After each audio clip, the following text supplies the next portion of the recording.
Hi, this is Phil, and I'm here to tell you all about the Capes and Lunatics Patreon. Don't miss out on our comic book creator interviews, including our monthly Chichester chats with comic book legend DG Chichester, superhero movie brackets in our search for the worst comic book movie of all time, and many, many more specials, all completely uncensored. Access starts for $3 a month, full video when you pledge $5 a month. Check out the link in our show notes or go to patreon.com/CapesandLunatics. Hope to see you there.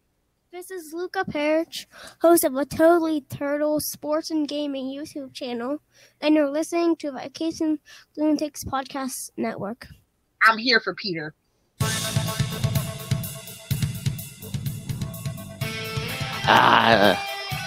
Lil's here for more Holiday Peter. All right, kids. That's right. Welcome back to another episode of The Ultimate Spider Cast. I am Phil. Joining me, as always, again, that Peter lover it is. Hey, y'all. It's the thwippiest Spider-Man co-host in these parts. It's Lil Hellfire. Suck it, Ray. Hey-o. Anyway, yes, we are back to discuss Live and Let Die from Amazing Web of Spider-Man 113 through 116. It's a reflex, babes. It's okay. It's amazing. I know. Some adjective in Spider-Man, but no adjectives this time. All right, so we get into these, and then we can talk some new Spider-Man because we actually got 2 new issues this week. Yeah, I mean it's all Spider-Man all the time here. That's right. Doesn't even matter which one you like. We got you covered. That's right. Yeah, that's what I was just talking to the boys about. Sony. Did you see that Sony announcement that they're going to start doing live action shows? And I guess Silk's the first one. Told you it wasn't going to be a movie. Never said it wasn't going to be a TV show. Yeah, no, they're doing on. What's it going to be on Crackle? No. Was it I forget what streamer is on. Is it on because they know nobody's gonna download Crackle for them. They know. No, that's Sony's streaming service. If you didn't know. No, here, let me look this up because I swear it was on like a known thing, but I can't remember which one it was. Oh, they should rub it in their face and put it on Netflix. Oh damn.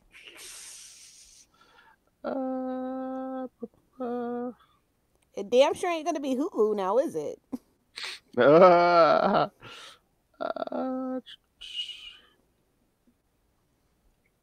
no, Amazon, I believe.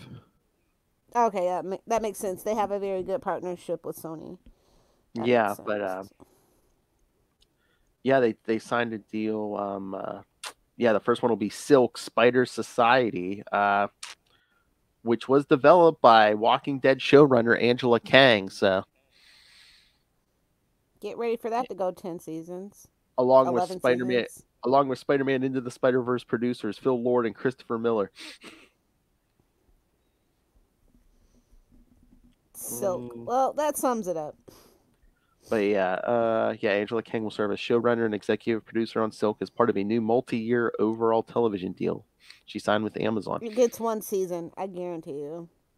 Oh, Silk, that's that's just kind of how anything that's not like actual like Amazon originals don't really get more than 1 season on Amazon Prime for the most part. Yeah, but again, Silk, I mean, it's not Spider-Man, it's not even Gwen. If they make her sexy, she could get a fan base, but be prepared for 1 season. Yeah, I heard a fan base of Ray. And other horny 12-year-old boys in horny 12-year-old mental states, that's fine. Oh, yeah, true. I'm honestly disappointed in Ray. I thought he was a man of taste and distinction, but I found out that he likes Silk. Ugh, I don't know. Boo. Unless he's just being nice. He's just being nice sometimes. Oh, he could just be being nice. Boo. Ray, defend yourself. He's a fan of Silk. Sex on the mind. All right, so just wanted to get that out of the way. But all right, so let's get to these Spider-Man Let's get to the old ones before we get to the new ones. Hang on. Something Lilith never says. And don't. Hey, old. All right, so yes, Live and Let Die begins with two special guest stars in Web of Spider-Man 113. Special guest stars in a Web of Spider-Man issue? Get out of here. That's unheard of. And no, it's not Ghost Rider. No, it's not Wolverine. No, it's not Punisher. All right, so Darkness Descends because it's the 90s. Hide your kids, hide your wives, hide your pouches, and big guns. Whoa, hey, old. That's right, boys. Lil said, hide your big guns. All right, so where's the? There we go. Yes, cover date June 1994. Darkness Descends. Writer Terry Kavanaugh. Penciler, someone's favorite, Alex Seviuk. He even mentioned that when I was talking to him. Inkers, Stephen Baskerville and Al Milgram. Colorist, Bob Sharon. 3 letterers, Steve Dutrow, Loretta Kroll, and John Babcock. And editors Eric Fine, and Danny Fingeroff. Don't get fingered. What you got for old Danny? Don't get fingered. All right. Okay, kids, and it's just to set this in continuity. This is right after Spider-Man discovers the plot by the Chameleon to replace his parents with robots. So, yes, he's not in the best of moods. Not that he ever is, but I mean, 4 issues, we don't see him take that mask off once. So he's in his Batman era of it stays on while I do the deed. The spider. Spider-Man arrives outside the grand opening gala for the Macro Science Museum. He wishes he could be down amongst the crowd as Peter Parker for his educational curiosity, as well as taking pictures for the Daily Bugle. It can, but he has business to attend to as Spider-Man. Regardless, he is in little mood for partying after his recent encounter with the Chameleon. I just send Mary Jane to kick his ass. Pretty, you know. He has come to watch over the event because some street punks tipped him off about a robbery that was planned to strike the gala. Please, they were probably just doing that to save their own ass. It's just like, oh, no, don't punch us. Something's going on at the gala. Yeah, the gala. Thanks, guys. Among those gathered is Lance Bannon and his fiancée, Amy Powell. Oh, it just gets worse. Oh, it's getting worse for Lance. The pair are also celebrating the fact that Lance has just been promoted to the head of the Bugle's photography department. Burn. Maybe if someone had put some more time in that work. Exactly. The couple are sharing a kiss when they are interrupted by Cole Cooper, a new photographer who hopes that an old pro like Bannon can teach him the tricks of the trade.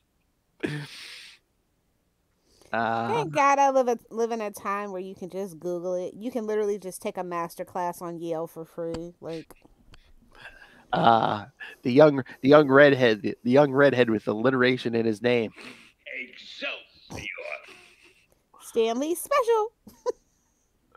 Also amongst the crowd is Felicia Hardy. Cat fight, Jerry. Who has been hired as security for the event. Mingling among the other guests, she isn't able to pick up anything interesting on her audio implants. Audio implants. The other implants. Oh my God, can you imagine if those things were satellite dishes? Can't hear anything. Other than the jaded chatter of New York's idle rich. Oh gosh. My father drives a Bentley. Daddy didn't get me the right color car for my sweet 16. Oh Lord. Betty Brant is also present. Well, you know some issues about to go down. She's there. Hey-oh. Trying to get in for background information on the curator's responsibilities for a Daily Bugle article. It's how she meets Archer Bryce, a renowned European industrialist. Okay. Having known Betty's late husband, Bryce begins pouring on the charm immediately. I bet.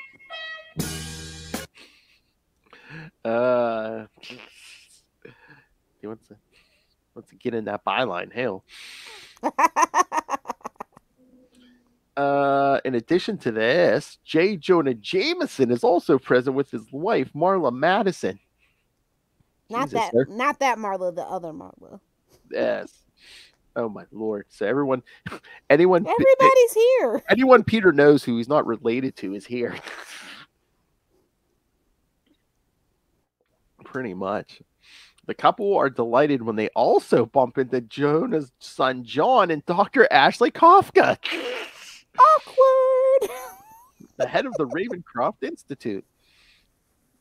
Hey, look, Dad, our dates are about the same age.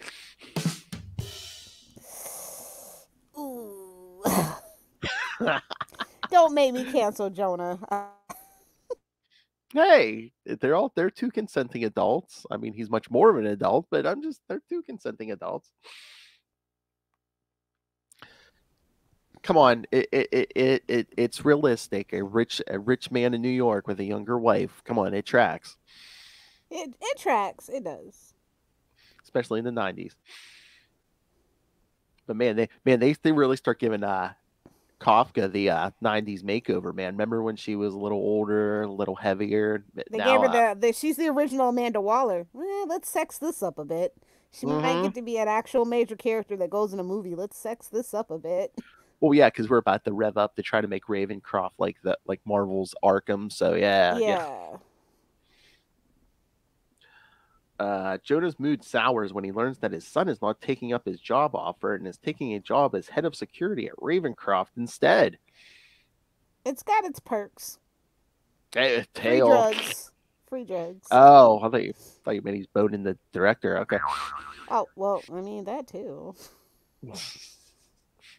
Talk about your head shrinkers. Hail.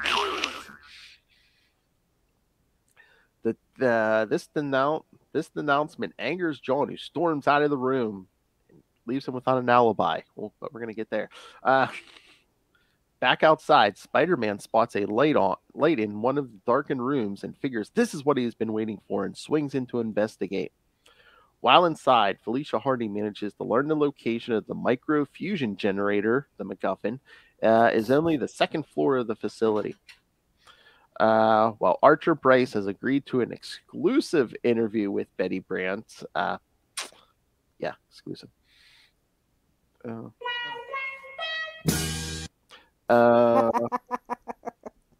Before asked the way to watch the demonstration that is being given downstairs. On the way downstairs, Lance Bannon earns the ire of Jonah when he asks the publisher to get Cooper off his back so he can enjoy the evening with Amy. So, yeah, I mean, lots of people trying to get it in tonight. Ew. Ashley Kafka tries to get John to talk about what is bothering him, but the younger Jameson doesn't want to have to talk about the ill feelings he has for his father and decides to be by himself. The attendees all gather in an auditorium where they witness a demonstration being put on by Dr. Thomas Haney. Haney works for Morel Pharmaceuticals and has been working on new breakthroughs in biocircuitry and reveals his latest invention, a suit of battle armor, the fully acclimation, combat, and defense exoskeleton, aka Facade. The 90s. So 90s, it literally hurts my brain. Here, let me put on this suit of 90s. While the audience is protected by a plexiglass shield, Haney demonstrates Facade's offensive and defensive capabilities. Elsewhere in the building, remember whose book this is. Spider-Man is still searching for the intruder. Finally, Spider-Man enters the building. When he is suddenly ambushed by our other guest star, the mutant thief known as Gambit. Oh, mon chéri. Oui. He is wondering why one of Charles Xavier's X-Men is here, but Gambit informs the Wallcrawler that he is here on business for the Thieves Guild. He's like, mind your business, you damn dirty mutie. Go take a bath, LeBeau. Exactly. Like, does your woman know you're here? I'm calling Rogue. Or isn't she still playing hard to get? Oh, that's just a little cat and mouse game they play for everybody in public. Isn't she still threatening him with I could kill you with a touch, the Lilith Hellfire approach to men. They call orgasms little petite death in French. I'm just saying. I'm just saying. Come. Oh my. Don't threaten him with a good time is what that all means. I wonder if my wrist is ready for that. When Spider-Man tries to stop Gambit, the mutant tosses some kinetically charged playing cards at the webhead, forcing him to leap to safety. The smoke from the resulting explosion allows Gambit to slip away. Back in the auditorium, Felicia Hardy hears the muffled explosions thanks to her audio implant. Nobody eat the bean dip. Whoa! Nobody eat the bean dip. What? She heard a gas explosion. Oh, yeah. They're at a party, Make a run for the border, kids. Thanks to her audio implants, and decides to go and check it out. It's at this point that Dr. Thomas Haney shows that the facade armor is powered by the bioenergies of the human pilot that operates the suit. It's then that Betty Brant notices that Archer Bryce is missing and goes looking for him. Seeing this, Lance Bannon figures that Betty has her story and slips away for a private moment alone with Amy. Decides to get me all hot. Who is that? Who is it? Jesse from freaking Breaking Bad? Oh, I thought science, bitch. This guy gets it. Thought it could be Saddam Hussein from South Park. It's get me hot. Lance pulls Amy into a storage closet where he produces a ring and asks Amy to marry him. She is taken aback by this and accepts his proposal. Elsewhere, Felicia Hardy has doffed her evening gown for her Black Cat costume and continues her hunt for the sound of the explosion. Hearing a fight happening nearby, the Black Cat moves to intercept them. In the museum's lunar display, Spider-Man manages to use Gambit's trench coat against him by webbing it to a display of lunar rock. As the web-slinger approaches, Gambit begins charging a card that he has hidden in a hidden pocket in his jacket. His spider sense warns him of danger. Spider-Man tries to strike the mutant, but hits the charged card instead. That's gotta hurt. Here, charge it. Is that a Spider-Man credit card? Oh my. The resulting blast allows Gambit to get free. However, before they can resume their battle, they are interrupted by the Black Cat, who points out that she did it again. Oh my. Who points out that Gambit isn't the thief either, having heard a noise somewhere else. The trio agrees to work together and go straight to the generator. There they find the guards knocked out. They are then attacked by a group of thieves called the Silencers, who utilize stealth technology to make themselves practically invisible. With the entire museum plunged in darkness, the partygoers flee the scene. Ultimately, the three heroes manage to stop the thieves from stealing the generator. Thinking that the danger is over, they all part company. Not long after, Lance Bannon and Amy Powell emerge from the storage closet after a moment of romance. Ooh! How do I say this without being uncouth? She was handling that mop pretty well, Spilled aisle 2. Wow! You had to put a ring on it, otherwise she was like, I don't do Twinkies or toaster strudels, so. Unaware what happened, Lance almost trips over a dead body and tells Amy to take cover back in the closet while he looks around. Entering the auditorium, he manages to photograph someone climbing into the facade armor. Realizing that he is being watched, the thief blasts Lance with the armor's energy weapons. However, before he can kill the reporter, the man in the facade armor escapes. When a group of guards arrive, they are joined by Amy, who runs to Lance's side when she spots him laying on the floor. Thoughts, Lilith? That's a lot of meat. Hey, oh. There's a lot of moving parts in this story. Good grief. I know, exactly. This is like a little too intricate for a Web of Spider-Man. I didn't. No, I'm no tea, no shade. It just really is. It's like usually they're not like this convoluted. It's just like, hey, we're trying to sell a book over here. They're actually like trying to tell a story. What the hell? We barely got any Spider-Man in this issue. That's what I mean. They're trying to tell a story, not sell a book. That's what I mean. And with guest stars. It's like, wow.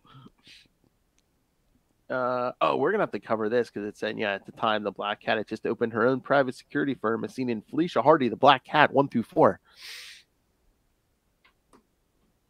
Yeah, she had a miniseries in the 90s. No, yeah, I vaguely remember it. We might have to cover that. I don't know. Yeah, we always got time for Felicia. Me, wow. Well, we could do it after. Maybe we could make it like a thing, like after the Mary Jane and Felicity book wraps up. We go, well, if you like this. Oh yeah. Definitely. Or timing around maybe issue 2 or something. Yeah. All right. So, and what was it? I don't know if you saw this cover, but it almost like it wants to be shiny, the background, but it's not shiny. They didn't have the budget to go full shiny. I guess it's a Web of Spider-Man book. Don't go too crazy. It's still paper. It's not like they were like, wait, this isn't amazing. Oh crap, we messed up. No. Save the budget. The Clone Saga is coming in a few months. Exactly. But no, I mean, I like the again, it's Saviok, which I believe I'm pretty sure it reminded me when I read the last part. This is Saviok's last Web of Spider-Man arc. So. Oh. Yep. Oh, that's right. I remember when I got this this issue. It came in like it came bagged because they were giving out animated Spider-Man animation cells. Yeah. Yeah. It's hard to see there, but yeah.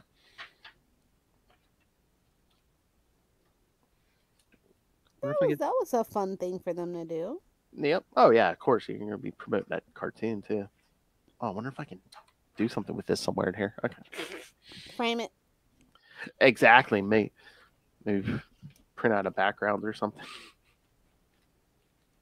But yes, it's Spider-Man and Dr. Octopus. Shh, nobody tell Charlie. That's not superior. All right. Should we get to the next one? Yeah, be my guest. I was like, yeah. All right. So part 2, Web of Spider-Man 114 from July 1994. Who Among Us? Question mark. Ooh. Everybody's sus. That's exactly. a video game reference. Thank you, Chow. All right, writers Terry Cavanaugh and Joey Cavalieri, penciler Alex Saviuk, inkers Don Hudson and Fred Fredericks, colors Kevin Tinsley. Fred Fredericks, just let that sit. Who was his dad? Stanley. I mean, Excelsior. Never know. Colors Kevin Tinsley, letters Steve Dutrow, and same editors. So yeah, I just read that again because we had an extra writer, and I think some of our art team changed here. Following an argument with his son at a gala for the Macro Science Museum, J. Jonah Jameson returns to the Daily Bugle to think. He is upset that his son John Jameson is turning down his job offer to work for Ravencroft Institute instead. Yeah, please. He went to the Bugle. Probably that's where he keeps his Viagra.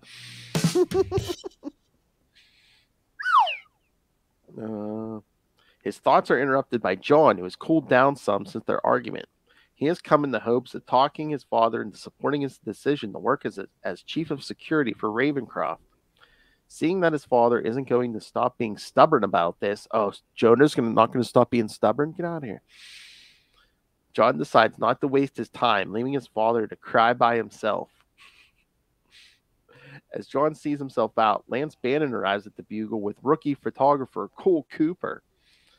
Cole wants to know what Lance is so excited about, but just got some kid. But Bannon convinces I was going to say. I'm about to have a big scoop, and I just got laid. Come on. Come on, buddy. But Bannon convinces Cole to leave him alone. Ducking into a dark room, Lance begins developing a roll of film in hopes of discovering who stole the facade armor earlier this evening.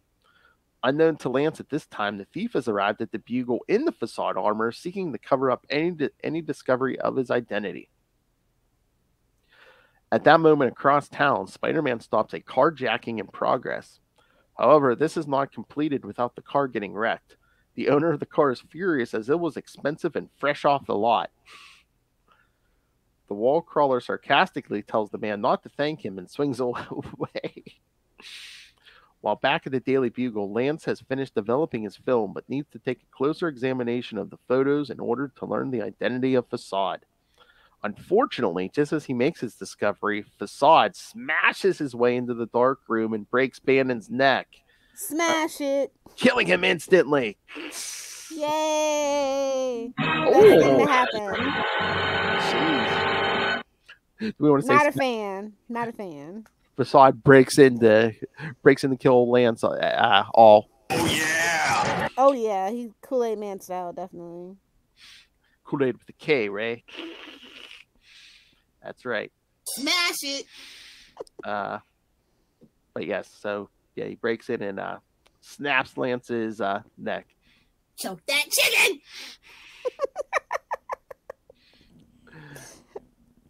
I love that we have a drop for that. Exactly. And breaks back. Yeah.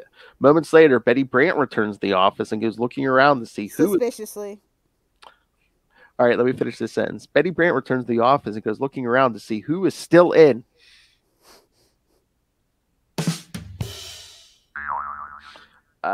Looking in the dark room, she is horrified to find Lance's dead body and calls the police. Soon she goes over the crime scene with Detective Sloan Chase. Didn't he have his own cop show? Wait, I was gonna say I thought we never saw them again, but okay. What? No, there is a cop that I don't know, around this time that's popping up for like, I don't know, maybe all of night or some of 1994, but besides that, yeah, no. Okay. And tells him that other than Lance's body, she found evidence that J. Jonah Jameson and Cole Cooper were in the office recently as well. That's when Lance's fiancée, Amy Powell, arrives looking for Lance and learns the tragic news that her husband-to-be was just murdered. Hopefully that insurance money kicks in. That's the thing, man. If you're not the headliner and you get engaged, man, and hell, not even comics, just fiction, yeah, you may be getting killed soon. They gave him that happy ending to kill him. After she gave him that happy ending, hell. The following morning, as the Daily Bugle staff tries to go about their business, oh man, Jonah didn't even give him the day off. Detective Sloan meets. Damn, he is definitely a Scrooge McDuck's. Like, God. Just step over the dead body. Mr. Burns ass.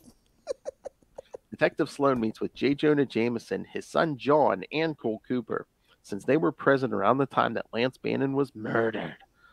He wants to hear their alibis for the night. John lies to the detective, telling him that he and his father went back to his place to discuss things after their argument. Cole explains that Lance told him to go home and instead called Amy Powell on a payphone in order to trick her. In order to trick her into convincing Lance to come home so he could go back to the Bugle and sneak a peek at his photos. He gets something. A rival, eh? That's not helping your alibi, kid. While he investigates these alibis, Sloan tells the three men not to leave town. Meanwhile, Betty Brand is conducting an investigation of her own. Unwilling to believe that the Jamesons or Cooper were responsible, she begins looking into Arthur, I think it says Arthur, but it's Archer Bryce and his butler, Victor, as the next... Oh, the butler did it, absolutely. Oh! While in Forest Hills, Aunt May is returning home from shopping. Her mind is on the imposters that were posing as We her... literally could have done without Aunt May in this story, but whatever. Oh, well, we're setting up the, I know. that were posing as her in-laws and wonders how her nephew Peter is handling this. She then answers a phone call and begins talking to a young man who she has spoken with before.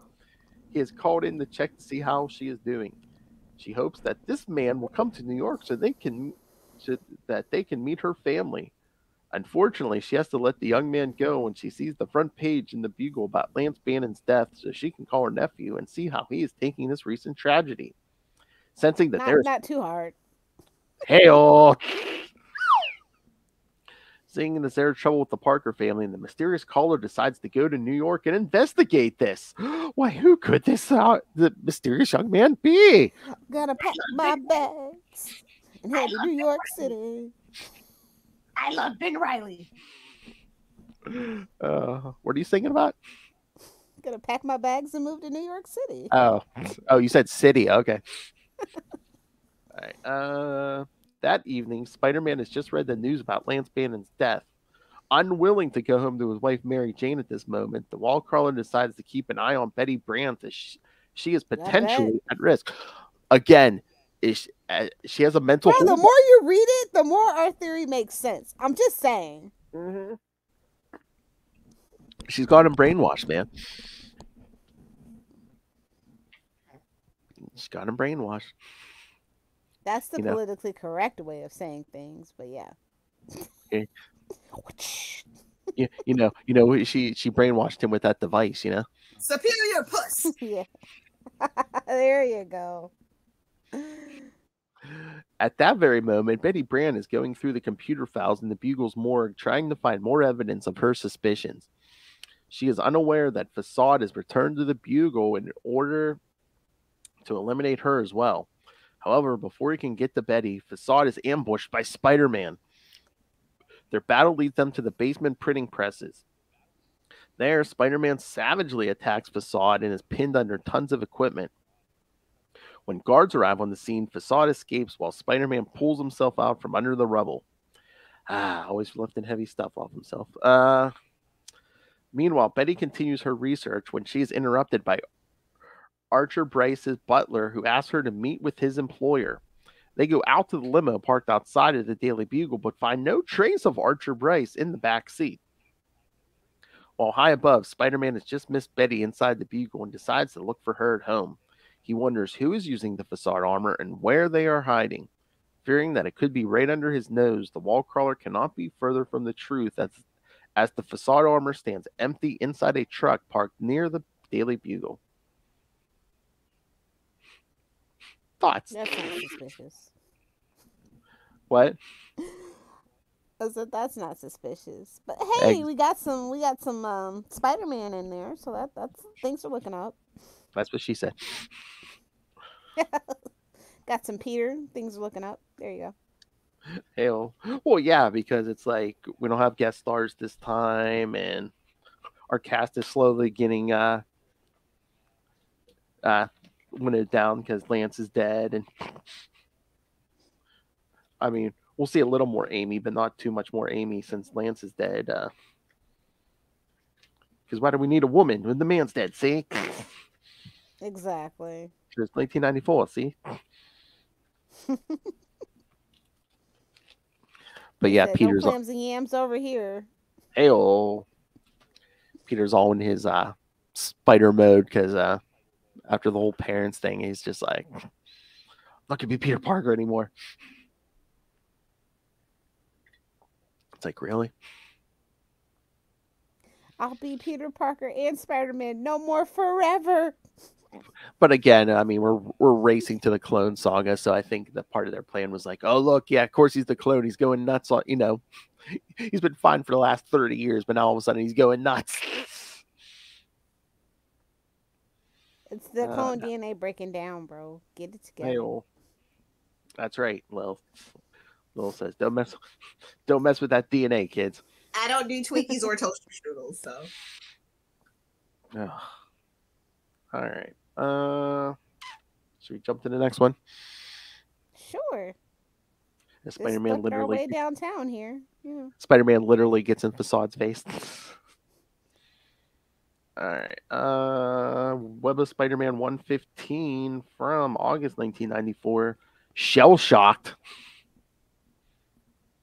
Pretty much same team. Yeah, writer Terry Cavanaugh, penciler Alex Saviuk.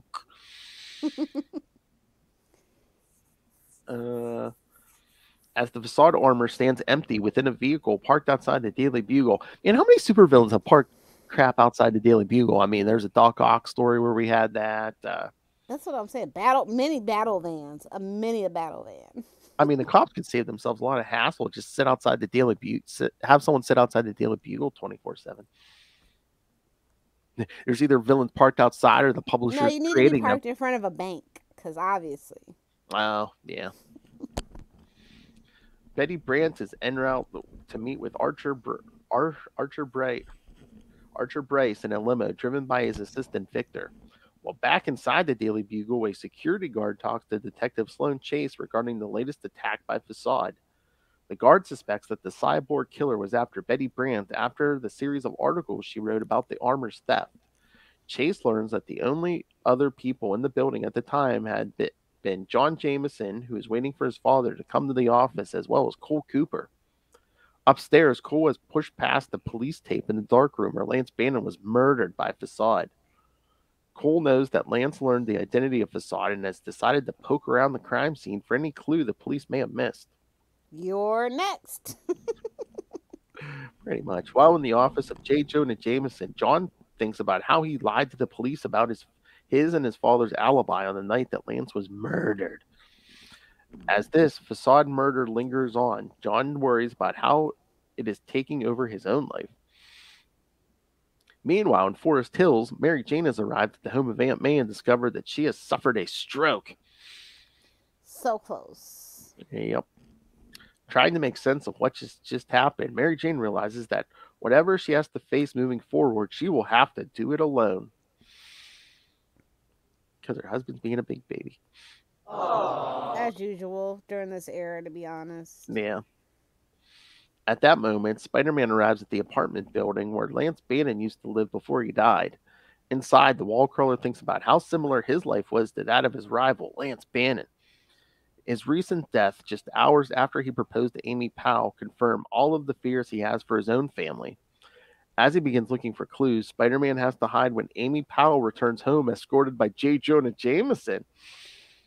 Well, that escalated quickly. Tell me, my deal, what do you know about science? Well, that escalated quickly. Yeah. Because all he's interested in is biology. She thanks Jonah for helping her clean out Lance's desk, but tells him that she needs to be alone to organize her late fiance's funeral. Jonah tries to tell her that he was always so gruff with Lance as a way of acting in the boy's best interest. Okay, whatever you gotta tell yourself, bud. Yeah, exactly. You know, just like he treats his own son. She understands and says goodbye, but Jonah isn't sure he convinced her when he cannot even make his own son believe of him. Alone in Lance's apartment, Amy thinks about how ready she was to take the next big step in her life with Lance, and now this is all over. She begins to mourn her loss when she's interrupted by Spider-Man. The wall crawler empathizes with her situation and assures her that things will get better, and promises that Lance will be avenged. Bull crap. I'm like, Spider-Man, I know you're an Avenger, but don't go around promising that. I don't think he's even an Avenger yet, is he? Oh, unless he's a reserve. Okay. Yeah, definitely a reserve. As he swings away, the webhead wishes there was more he could do for Amy Hale, but he has to check in on Betty Brandt and hope that she is at her apartment. See? Hypnotized. Superior puss. Oh my god. Mikey Flash, I need a new song. You gotta work this in. Superior puss. At that moment, Betty has arrived at the home of Archer Bryce, who reminds Betty that she had asked him for an interview, and so he sent for her to get the job done. Well, when in doubt, bring Betty Brant out. Come to the expert, Hale. Come to the expert. She is surprised to see that he has arranged for a special dinner for them on his penthouse balcony. Excuse me? Little pleasure before business? Yeah, apparently. She explains that she wants to know about Bryce Coe's involvement in the creation of the facade armor. He is interested in telling her, but wants to know what her fascination with the facade killer is first. She likes danger. She is the danger. She is the one who knocks. Be serious. Nice. Little Breaking Bad to spice things up. She pulled a little Hellfire. Say my name. Superior puss. Oh my. Tell me, what would you like to eat first? Lubricated eels are the best. While back in Forest Hills, Mary Jane answers the phone and can barely hear the person on the other line. Oh, get it? She can barely hear the person on the other line. The mystery caller is surprised that it is not May Parker who answered the phone. That's when Mary Jane tells him that she is in the hospital after suffering a stroke. She then tells him to contact the hospital for more information, as she wants to keep the line open in case her husband calls. The mystery man hangs up, upset that this has happened to May Parker. He then rushes out of his cabin and hops onto the motorcycle, waiting for him outside. Who does he think he is, Wolverine? I love Ben Riley. Only Wolverine gets a cool scene like that. It's the 90s, kid. Oh, everybody gets a scene like that. My fault. Yeah. This is going to be our hip Spider-Man for the 90s, remember? A blonde Spider-Man? I don't think so. It didn't work for Batman. It's not going to work for Spider-Man. Yeah, I said it. Batman, my favorite character. The chance is never zero, Ray. Exactly. What the F? By this time, the killer who has been piloting the facade armor has returned to the stolen device and flies out into the night to finish his mission. Meanwhile, Betty Brand has returned home with data on her facade project that was given to her by Archer Bryce. She suspects that Archer Bryce might be facade, a troubling thought since she is finding herself attracted to him. Stranger danger. All of a sudden, since she suspects him of being a killer. Some girls are weird. Well, again, she was attracted to Ned, and at this point, everyone thinks he was the Hobgoblin. Well, kind of, sort of was the Hobgoblin. Allegedly. Well, he was brainwashed into being the Hobgoblin. It's a clone. Don't worry about it. It wasn't him. No, it was. He was just brainwashed, and not by her for one. We'll get it in like 5 years. Oh no, that was actually a clone. He's been in suspended animation for like the last. Yeah, mark my words. They're gonna do. If they're doing what they're doing to freaking Norman, trust me, they're gonna revamp that too. You're either a clone or you were brainwashed. Exactly. Again, use the Betty Brand, kids. Come on. Or we could do something cool and hip. It was a multiversal variant. Oh yeah. He's gonna come back as a young Asian man. Nice. Who knows how to do magic? Oh, that's right.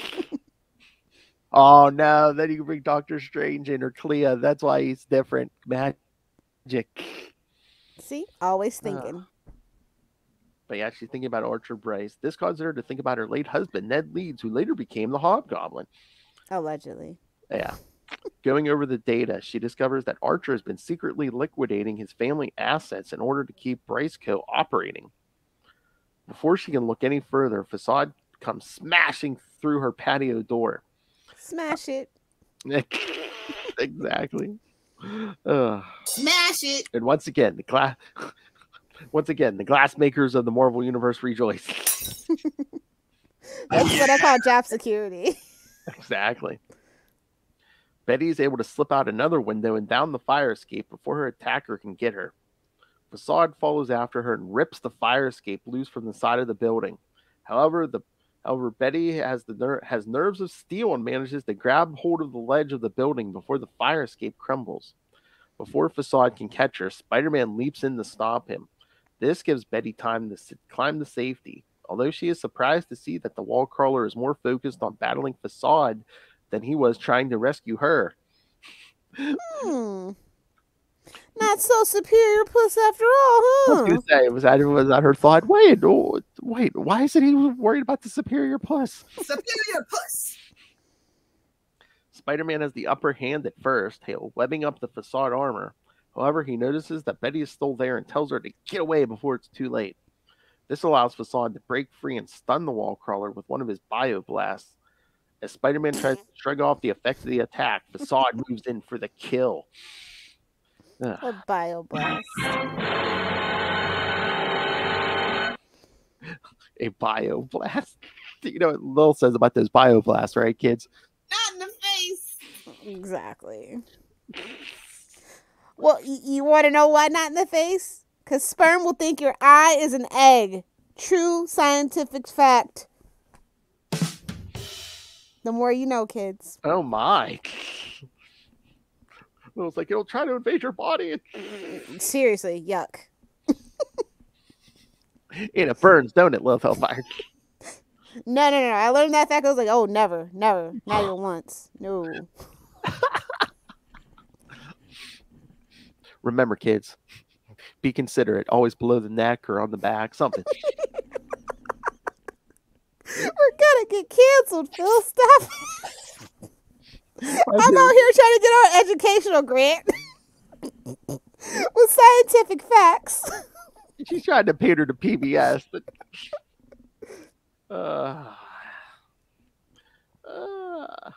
just looking at the history of Betty and Ned. Oh God, it never made sense to me, bro. But you know, as long as they were happy in that short time they were together, that's all that matters. Oh God, just the continuity of 4 Spider books a month. Spider-Man refers to himself as the Spider in Amazing Spider-Man 392. After hearing of his Aunt May's stroke, decided to abandon his civilian identity and embrace the Spider. However, the narrative of this story takes place as places that is taking place just after Amazing 391, before Peter learned of Aunt May's stroke. This is confirmed by official index of the Marvel Universe. Amazing Spider-Man #1 confirms this.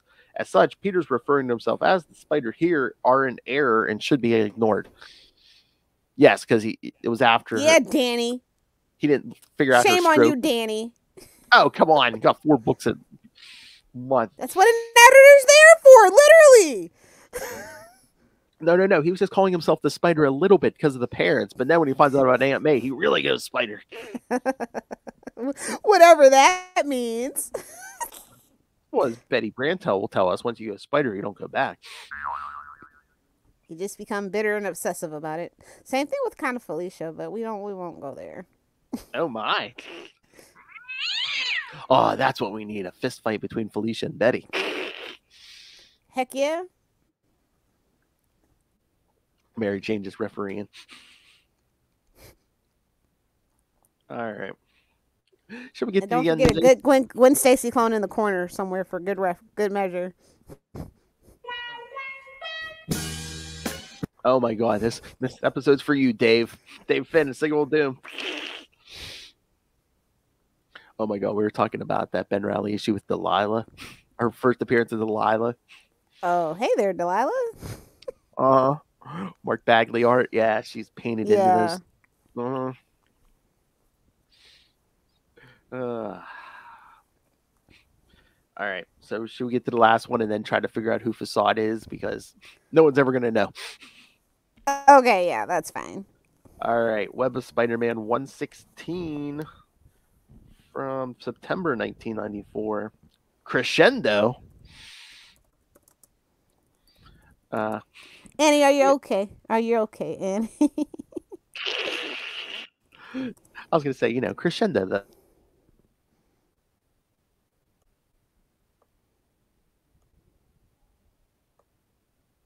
The big finish.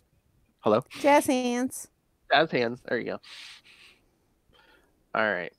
While trying to defend Betty Brant from Facade, Spider-Man has been stunned by one of his bio blasts. Hail. As the wall bioblast. He is completely at the mercy of Facade. However, before the armored killer can eliminate the wall crawler, he is saved by Betty Brant, who arrives with a gun and begins shooting the foe. This is how it starts. This is how it starts. Talks about her arsenal in her closet. And if you look closely enough, she took time to change clothes, too. Mm-hmm. I know I'm trying to save your life, but I took time to change my wardrobe. Although this doesn't damage Facade, it distracts him long enough for Spider-Man to get to safety. Before Facade can harm Betty, Spider-Man ambushes him again, forcing Facade to retreat. Before his foe can flee the scene, Spider-Man manages to tag Facade with a spider tracer. Time passes, and Spider-Man watches over the funeral being held for Lance Bannon. He thinks about how he should return home to his wife and check on Aunt May. Foreshadowing. And as the Spider, he insists that he needs to be here. Among the mourners are Lance Bannon's parents, his fiancée Amy, as well as members of the Daily Bugle, including J. Jonah Jameson, Joe Robertson, Ben Urich, and Cole Cooper. Seeing how Amy's roommates are there to support her, Cole decides to say a few words. The funeral is crashed. I was gonna say, I can't believe Cole Cooper made it out. Yeah, I can't believe he made it out alive. His name just yelled, yeah, cannon fodder. Exactly. I don't know, unless he is Facade. I don't know. The funeral is crashed by Archer Bryce and his butler Victor. Seeing this, Betty Brant tells them that their arrival here is in poor taste. Bryce is not the only uninvited attendee, as Detective Sloan Chase takes this opportunity to try and question John Jameson. Seeing the detective causes J. Jonah Jameson to lose his temper, interrupting Cole's eulogy in order to berate the officer. Betty excuses Jonah for him, saying that they are all vulnerable to their emotions following the death of Lance Bannon. This recent outburst prompts Amy and Lance's parents to leave, since the rest of the funeral is ruined. Later at the Daily Bugle, Betty Brant gives Detective Chase her files on the Facade investigation. This includes a list of suspects that suggest a financial motivation linked to the theft of the Facade armor during the Macro Science Gala. It's as they go through their files that J. Jonah Jameson admits that his son John lied about their alibis about being together. He admits that he went home by himself, leaving his son John without an alibi. You ain't got no alibi. You ugly. What? You ugly. As they try and figure out who Facade is, the killer comes flying toward J. Jonah Jameson's office in order to kill them all. However, Spider-Man is there to stop him before he can smash through the window. Smash it. Smash it. Man, man, whoever Facade is, man, he thinks he's the Kool-Aid man all of a sudden. Oh, yeah. But no, let's just talk about real quick that Facade stands for Full Acclamation Combat and Defense Explo Skeleton. Like, somebody just really wanted it to be Facade. Explo. Bioblast. Yeah, exactly. It's a flying phallic object. That's why he's trying to smash into everything. Trying to invade organisms. Yep. Hail. However, Spider-Man is there to stop him before he can smash through the window. The wall crawler knew where to find Facade thanks to the spider tracer he placed on the villain earlier. As the two fight atop the Daily Bugle, Spider-Man deduces a way to defeat the Facade.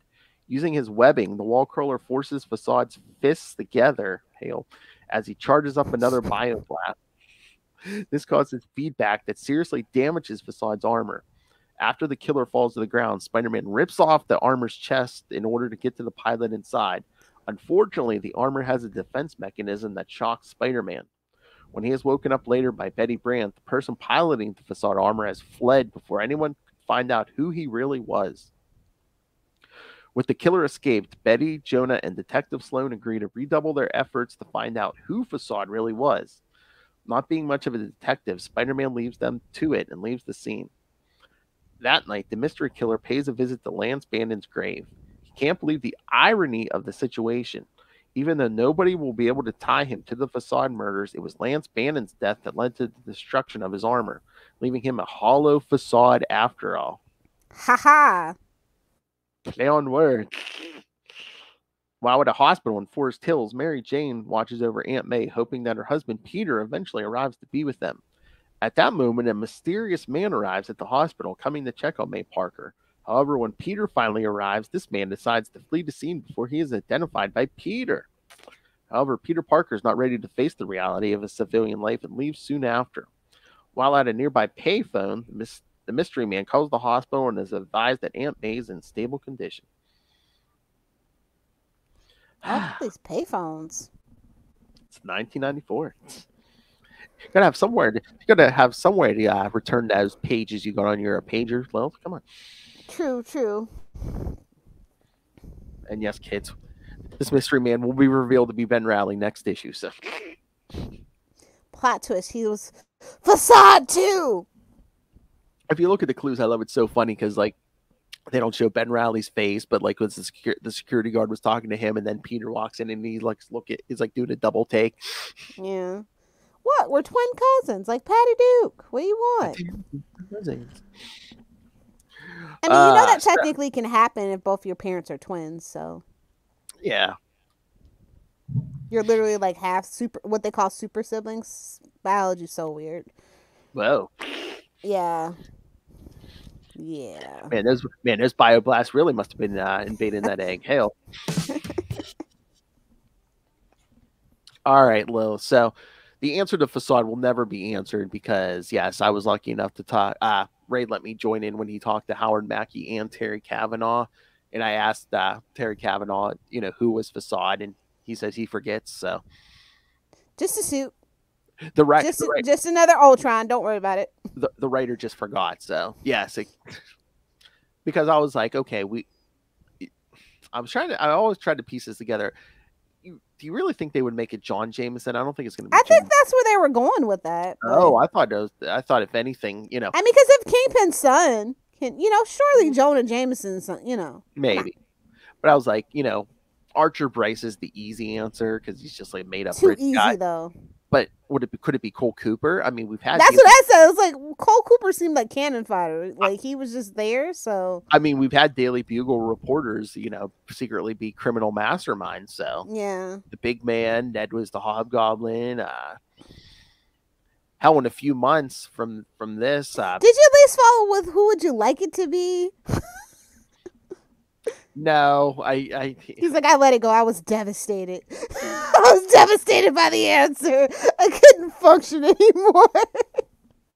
I spent my whole childhood piecing this together for him to tell me it didn't matter and shattered my life views on everything.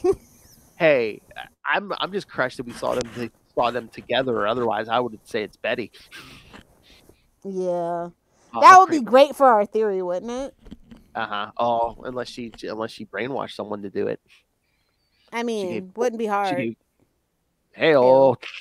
She gave Cole Cooper some of that superior puss to put the armor on. Superior puss. The world will never know. But hey, man, if you know any fanfics about this, send them my way. You know that brainwashing device she puts on men's heads. If they're lucky.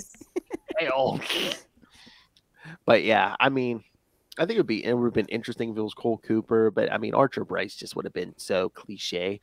Yeah. And so easy to guess. That's why I was like, I feel like it's going to be Archer Bryce or his butler, but it's like, that seems like too easy an answer. Like, literally the butler did it. Like I said, that's my headcanon, and I'm fine with that. Oh, unless you're supposed to think I think that's why they made it like a butler. Yeah. Unless you're supposed to think it's Archer Bryce, but it's really the butler. Yeah. Mm-hmm. As far as I'm concerned, Alfred sometimes plays Batman too. So, Exactly. It's so funny. It's just like It's like a giant game of Clue. Lance Bannon was killed in the Bugle with the facade armor. Like literally. Exactly. Oh my god, make this a board game, Marvel. Oh my god, I'll be flipping the board every time. That was Betty Brant, damn it. Oh, good lord. All right, so you think the Butler did it? Yeah, honestly, that's my headcanon. I'm okay with that. I almost feel like maybe it was like a test run, like it was Cole Cooper, just because in a few months we're going to be getting Phil Urich as the new Green Goblin. Yeah. Yeah, they're like, yeah, another green suit. Nah, we're good, bro. So which cliche was Facade? Was he did the Butler do it, or was it the redheaded stepchild? See, that's a tough one. I'm like I said, my headcanon's the Butler, because when in doubt, the Butler always did it. And again, whatever you guys want to decide, headcanon yourself, be my guest, because unless another writer or Terry Kavanaugh decides to come back and give it an ending, yeah, again, I talked to the writer, he doesn't remember, so this mystery remained again. And it's just, how weird is that? I know everything kind of got put on hold for the 2-year Clone Saga, but it's like no one has ever been like, oh hey, no one's ever caught Lance Bannon's killer. Some say he's sitting on a beach drinking a margarita to this day. Roderick Kingsley?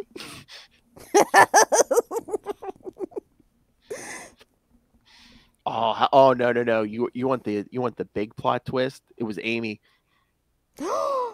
Chasing Amy? Yeah, okay. Oh,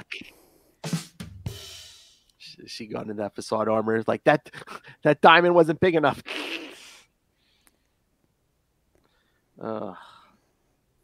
Choke that chicken. Nobody can know my secret. Snap. Exactly. Oh, but no, they pretty much. I mean, you saw the silhouette. It was a man. So yeah, it was a man, baby. How about new? All right. So should we talk the new issues that came out? Yeah. I really liked Amazing Spider-Man number 14. We finally catch up with.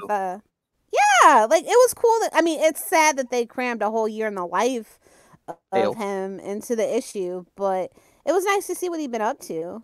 It's like nice to see that they didn't forget the promise they made to us. All I'll say is every member of the Ben Rally Facebook fan group that I've seen commenting on has not liked the issue. It's a raw deal, but at least they remembered, because I thought they were just going to make him chasm and just ship him off for another 30 years. You know what I mean? Oh no, we got to make a big event around it, Lilith Hellfire. Dark web. I know. But I thought that, they gave him extra page counts and everything, so. Mm-hmm. Would it have been better? They're trying. Would it have been better if he had tried to engineer something on his own, or of course? Is it better? Because at the end of the day, he's still Peter Parker. He's still smart. He's still capable. But for some reason, we've forgotten that. Better than being with Madeline Pryor. Because it's Jean Grey, so my heart's torn. It's just, two clones, living in the shadows of the public faces. It's relatable, but at the same time, it's a little cringe. Well, that Parker DNA is always gonna follow the siren song of a redhead. And I do appreciate that, but Madeline Pryor, ooh, that's Scott Summers' leftovers, babes. Come on, we can do better. Scott and Alex. That's Summers almost as bad as Emma. Oh no.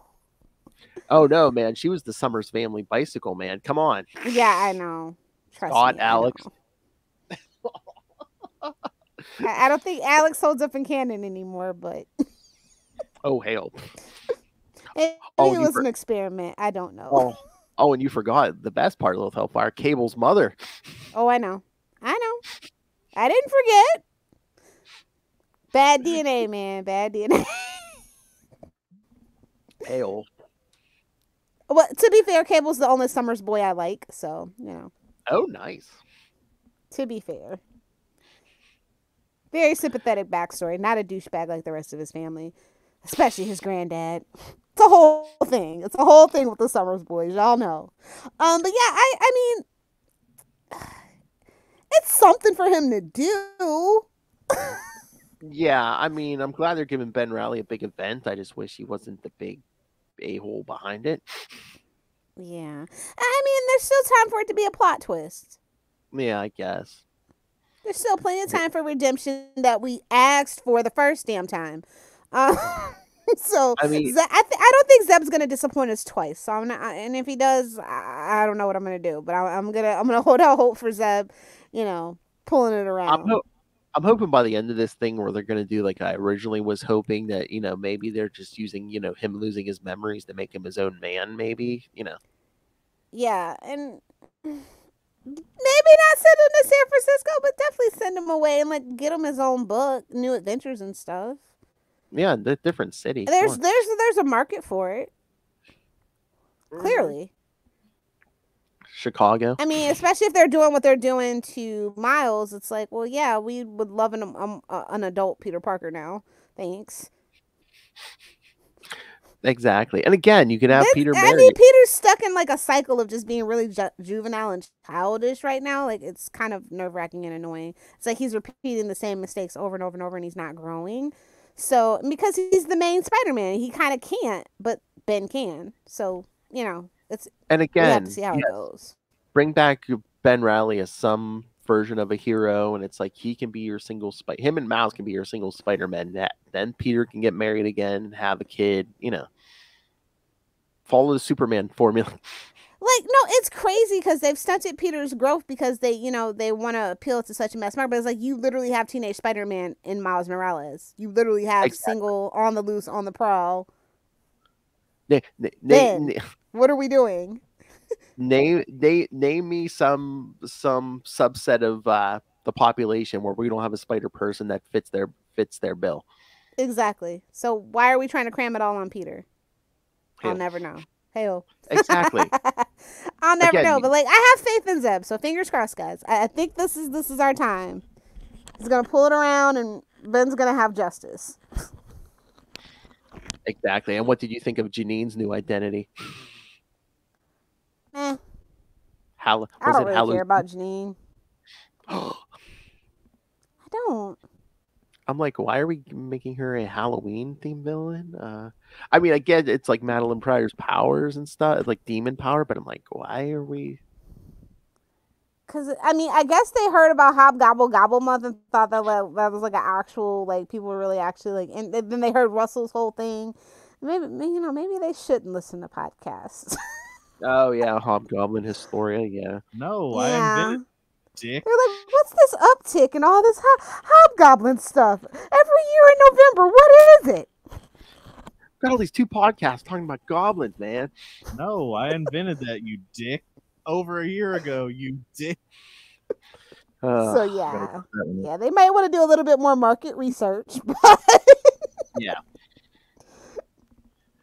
And what do you think of Deadly Neighborhood Spider-Man 2? Ooh, yikes. I mean, I think it's the superior book. Don't get me wrong, but yeah, I mean, at least they started like giving us answers. Like I was all confused in issue 1. At least they're like starting to give us answers and stuff. Demon Bear? I was like, wait. I'm like, where's Ileana Rasputin? Yeah. It's like, okay, like this would be cool as a one shot, like, because the creepy theme and stuff, but like, yeah, it could have been like a Halloween one shot. Why do the books that need to be longer are never longer, and the books that just need to be a one shot turn into like 6-issue miniseries, or worse, 12-issue maxi series, or worse, an ongoing? Looking at you nonstop. I said it. Somebody had to say it. The Lilith Hellfire conundrum, like, why can't the guys with good personalities be well hung? Hey, that's not true at all. It's not true at all. Now, are their IQs not the highest? Chances are probably not, but personality. Why can't They'll have personality. Why can't there be high IQ and another high number? You know? No. I'm good on high IQ. I'm totally good on that. What? High IQ. It's a scam. Oh my. It's a scam. I'm good on that. But I like the artwork a lot more in Deadly Neighborhood Spider-Man. So I don't know. I think Juan Fiera is doing a really good job. How many issues is Deadly Neighborhood? I have no idea. It's probably like 4 or 5, you think, right? 5, yeah, 5 at most. But like again, it would have been cool as a one shot, but now they're like kind of the story doesn't really lend itself to anything more than a one shot, I feel. But we'll see how it goes by the time it wraps up. I'll keep my eye on it. They should have did an oversized one shot around for October. Exactly, because now it's damn near Christmas. Come on. And it'll go into 2023, yeah. Exactly. But Death of Superman's late and going into January, so what do we know?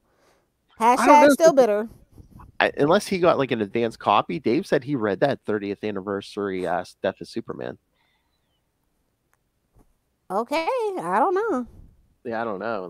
Like I said, I have to go into the comic book store today, and I'm gonna see what's up. So yeah, tell me if you see it. But he said he might have got like an advanced review copy or whatever. So I looked on YouTube, and not a lot of people were talking about it. So I'm assuming. I know. I was like, well, maybe he did get an advanced copy, or I'm like, if it's out, I'm like, then they did it pretty. No, if it's an advanced copy and they can't talk about it till like that Tuesday before or whatever, that kind of makes sense. Yeah, because I was gonna say, I'm like, if it was out, I'm like, then they did a pretty crap job about promoting it because Lilith and I both missed it. Yeah, like trust me, my guy would have been like, I don't care where I have to go, I have to get this woman her Death of Superman anniversary book. I know. She'll kill me. Oh my! She'll burn my store down. Oh, my guy would be trying to push him too, trying to sell him. Be like, hey, you want this cover? This cover? Yeah. So yeah, Spider-Man is not the only one late on the train on some trends. So it's good to see. But yeah, not a lot for our Spider fans right now. We were drowning in it, and now we're in a drought. That's just how it goes. Yeah. I wonder if this list is not out yet. I'm not seeing anything. Not a good way to cap off the 60th anniversary, but whatever. Yeah, they come running back for 61. Seriously, I guess I'll check in at 69. Oh my god. Yeah, that's a thing. Oh god. I was gonna say if we're still here, yeah, we should do a big thing all year for Spider-Man's 69th anniversary. All year. Yeah, definitely. If we're still doing this. Lots of Black Mark Cat. Mark it on your calendars, kids. Lots of Black Cat and Mary Jane specials. Hell, we'll throw in. Yeah. Oh my god. Stories. Oh my god, we could literally do stories of Spider-Man hanging upside down with women. Hey-oh. Hey-oh. Stephen Strange could never. He wishes. He has to do that in the astral realm. You know what I'm saying? Yeah, but he has to ask his partners before he does it in the astral. As you should. Don't just assume. Because you know what they say about assuming. It makes that ass out of you and me. Ha-ha! On that note. Gotta go out on a high note. Good night, everybody! Oh, sorry. Wrong dimension. Wrong plane of existence there. It looks like Deadly Neighborhood Spider-Man is going to be 5. Okay. So, 3 more issues. Read the room, Marvel. Read the room, DC. And I was just like, why is it set in LA unless it's just where the writers are familiar with, maybe? Well, LA is creepy, spooky, and we haven't really seen a Spider-Man story there, so I get it. I mean, yeah, I don't have a problem. I'm sick of Marvel's New York, to be quite honest, which is why I like West Coast. I'm absolutely sick of Marvel's New York. It is so cramped and crowded. You can't sneeze without hitting a superhero or a villain robbing a bank. Like, yes, let's move out of the city. It's time. You know what? You could actually do that with Ben Reilly if you make him a hero again. Just to every arc, he's like traveling to. He's just trying to find the city where he belongs. Yes. because that's what they were going to do before they made the decision to make, that he wasn't going to be the original Peter Parker. Is like they were going to do like another Spider-Man series, based on that last year's where they just showed you like all his adventures in that 5 years when he was on the road. So yeah, I'm down for that. Like I was going to say, if you do that in present day, you could probably get DeMatteis to write it. And that would just be another cash cow. I mean, why are you allergic to printing money? I don't understand. Exactly. You could get into like mysteries of the Marvel universe, something. He's got to ditch Janine and the Goblin Queen, though. I'm not here for those two. Oh yeah, that's why he comes back and hits the road because Janine dies or something. Yeah. Yeah. Unfortunately, putting a woman in a fridge, but hey, it's comics. I didn't make the trope. Don't blame me. Yeah. All right. Anything else, Lilith? No. Kids don't have anything but homework with feedback, right? Well, yeah. There's only 2 episodes left this year after this, Lilith Hellfire. Yes. Next episode, Ray and Dave will be back to discuss Spectacular Spider-Man 237, Spider-Man Unlimited 13, and Sensational Spider-Man number 8. And then, as all for the 4th year in a row, yes, our final episode of the year will be the Thwippy Awards. So, send in your feedback. What's your favorite stuff about Spider-Man this year? Yep, can be anything Spider-Man related. So, something as trivial as your favorite piece of Spider-Man merch. It's getting late. Sorry, guys. Too bad we didn't have a Spider-Man movie this year. Across Spider-Verse. We could have had it all, baby. We could have had it all. Had it all. All right. So yes, kids. So yes, send in all your favorite Spider-Man things of the past for the 60th anniversary. Remember, it's hard to believe we're in an anniversary year, kids. So yeah, so send us all the thoughts. Email us CapesandLunatics@gmail.com or call the voicemail 614-382-2737. That's 614-38-CAPES. And remember, you can follow Ultimate Spider Cast on Facebook, on Twitter. Follow Capes and Lunatics on Hive. Find links to all the various social medias for all the shows. Stay up to date on everything we're doing, including new stuff. Links to our YouTube channel. This and every episode we do gets a video on YouTube. So smash that subscribe button so you don't miss any of it. Smash it. And of course, the Patreon. Once again, we're paying for this out of our own pocket. Every little bit helps, but $3 to $5 gets you early access to creator interviews, including the monthly Chichester chats. I got the good mic out for you guys. Speaking of someone creating our childhood, yes, the Chichester chats. And superhero movie brackets. They may be over, but new stuff is coming in 2023, and you can tell us what to talk about also in 2023 if you become a Patreon member. So subscribe now and tell Lilith Hellfire what to do. You can try. Hey, old. It's like wrangling cats. Hey, old. Do it from a distance, unless you want to have a career as fertilizer. So pick up Capes and Lunatics and Capes Lunatics Sidekicks merch, or just use the random Cash App to just rain money upon us. Make it rain. Just because you love us. Make it rain. So find everything at Linktree, linktr.ee/.